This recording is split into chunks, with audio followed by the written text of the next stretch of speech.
Hello friend, तो आज का क्वेश्चन है मेरा ईपीआरजी। तो देखते हैं इसमें ईपीआरजी क्या है। तो अंतर्राष्ट्रीय वितरण में ईपीआरजी अभिविन्यास, तो हमें बताना है कि ईपीआरजी क्या है। तो इसमें देखिए क्या बताया गया है। ईपीआरजी का पूरा नाम एंथोसेंट्रिक, पॉलीसेंट्रिक, रेग्यूइस्ट्रिक और जियोसेंट्रिक है। यह 1969 में हार्वर्ड वी परल्म्यूटर एड बिड एड डगलस द्वारा बनाई गई रूपरेखा है। इसे व्यवसायों के अंतर्राष्ट्रीयकरण की प्रक्रिया में उपयोग करने के लिए बनाया गया है।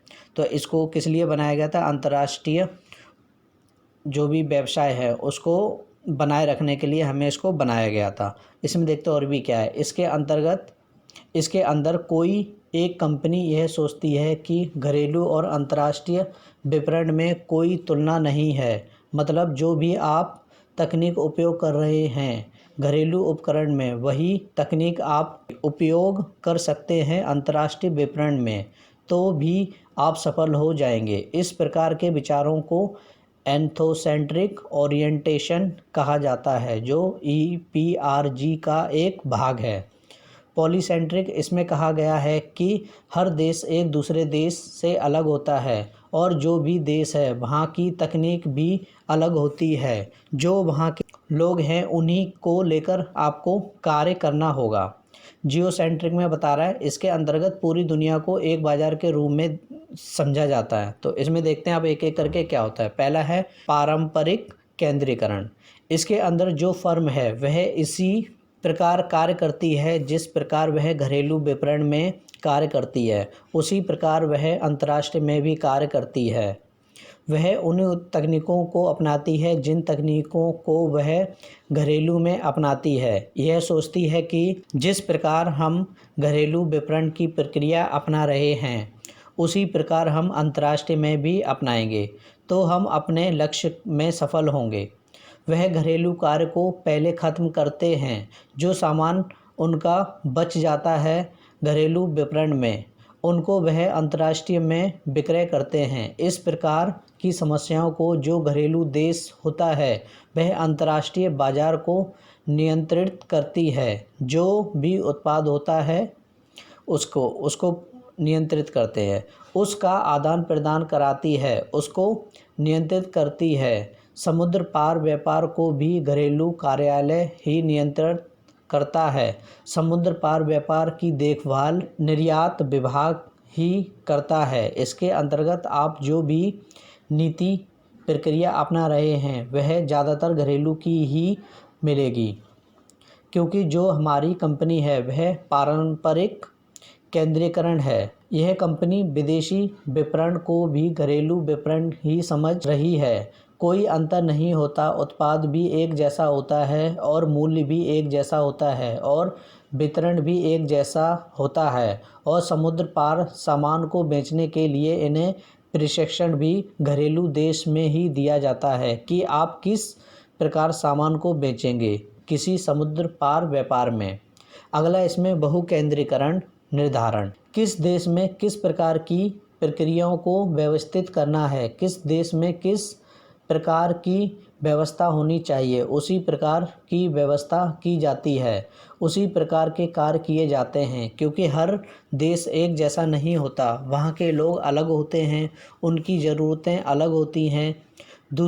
दूसरे देश के मुताबिक हमें जिस भी देश के साथ व्यवहार करना है हमें उसी के मुताबिक नीति बनानी होती है। सह कार्यालय को उसी समुद्र पार बाजार में स्थापित किया जाता है। प्रत्येक सह कार्यालय स्वतंत्र रूप से कार्य करता है।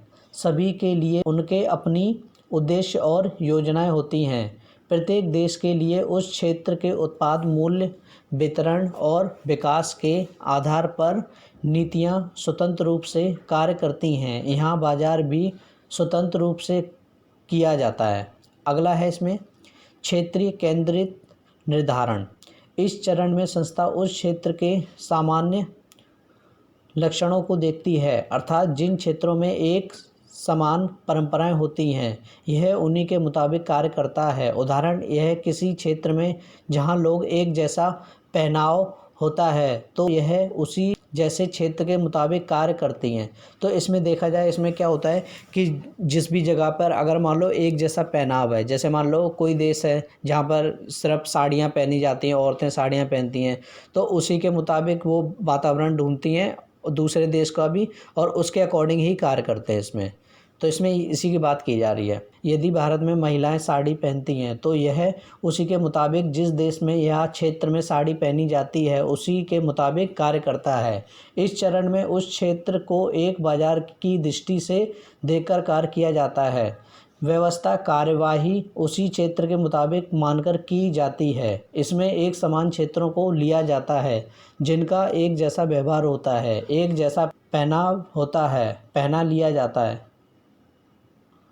तो इसमें वही है कि जिसका एक जैसा पहनाव है उसी के अकॉर्डिंग कार्य करना होता है इनको। यहाँ एक समान कार्य होता है, इसमें क्या होता है, एक समान कार्य होता है तो उसे एक समान के रूप में लिया जाता है। क्षेत्र में एक समान लक्षण होते हैं, विपणन अधिकारी उसी क्षेत्र के अनुसार कार्य करते हैं। तो क्षेत्रीय केंद्रीकृत निर्धारण में यही बताया गया है कि जो भी हम कार्य करते हैं वो क्या होता है, एक समान देखकर कार्य करते हैं। जिस क्षेत्र में एक जैसा कार्य होता है, एक जैसी परंपराएं होती हैं, हमें उसी के मुताबिक कार्य करना होता है इसमें। तो आगे है इसमें भौगोलिक केंद्रीय निर्धारण। इसमें हम मानते हैं कि सारे मनुष्य एक जैसे होते हैं, उसमें पूरा विश्व एक बाजार की तरह ही उपयुक्त होता है। यहाँ के मूल्य भी सभी के लिए समान ही निर्धारित किए जाते हैं। विकास कार्य नीति भी सभी के लिए एक जैसी बनाई जाती है क्योंकि हम सभी मनुष्यों को एक प्रकार से देखते हैं। मतलब देखा जाए इसमें क्या होता है, सभी को एक जैसा हम मान रहे हैं तो क्या होगा, उनके अकॉर्डिंग हम जो भी हम कार्य करेंगे वो अलग अलग ना करके हम एक ही के मुताबिक कार्य करेंगे। तो इसमें यही होता है। तो आज के लिए बस इतना ही।